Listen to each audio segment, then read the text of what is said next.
Ladies, Hello. what a great movie. Baby Driver. Lily James, Eiza González. Hi. Yeah, man. So, just from the ladies' point of view, let's just talk about that right quick. The soundtrack.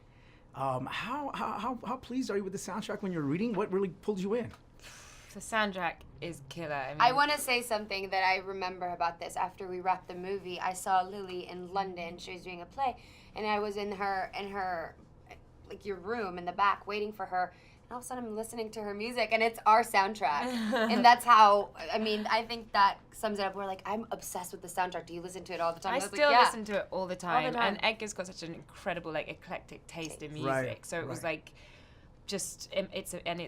And then he said to me that a lot of the actors then emailed him, because obviously there's loads of titles of the songs are Baby, and loads of actors emailed him new Baby songs to try and put in. He was like, stop it! I don't need more songs. Yeah, we've got enough. How many more songs did you know with either the name Deborah or Baby, or is there Darling ones? Like, what other songs that you... Darling.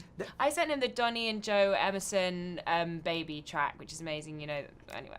Yeah, but these might be hidden gems. Because a lot of people don't know there's that many songs. I think there's a lot of people after the movie that are going to Google so many of these song titles. And I find that amazing. It could be a drinking game. It is, because you know what? At the end of the day, I think that what people really love about this movie is that music really gets people together. And there's nothing that I feel that it's more of an activity of bonding than going to the movies or listening to music with someone. and it it's really all connects together. Right. Yeah, so that's why I feel like Baby Driver is just so special, and at the same time it's just a different story. Yeah, and as far as speaking of different story, from the ladies' point of view, as Darling, and then as Deborah, what is the women's take on this love story? Because we don't want to say guy, bad guy, or good guy gone bad, and the bad guy that's really the good guy. What is the woman's take on that?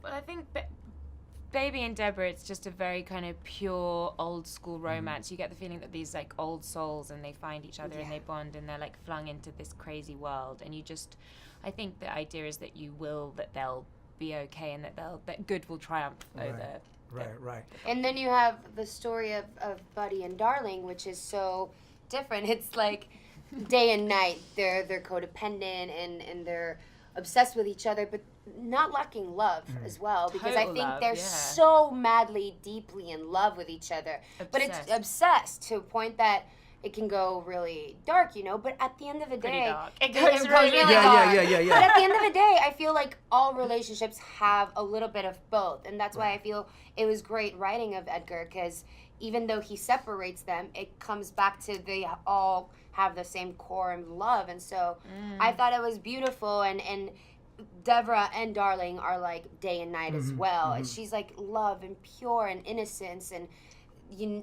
a breath, like just fresh air, and Darling is like this cuckoo, weird energy, but fun, but brilliant, dark and moody, and so it's fun because it kind of sums up one woman, and I think that's what kind of Edgar did in two. Right. At the end of the day, all I got from that was #love. Love, exactly. Love. There we go. Hashtag love Baby Driver. Love Baby Driver. Ladies, thank you so much. Good luck with the movie Baby Driver, June 28th. Yeah. Thank Go you. watch. Thank you.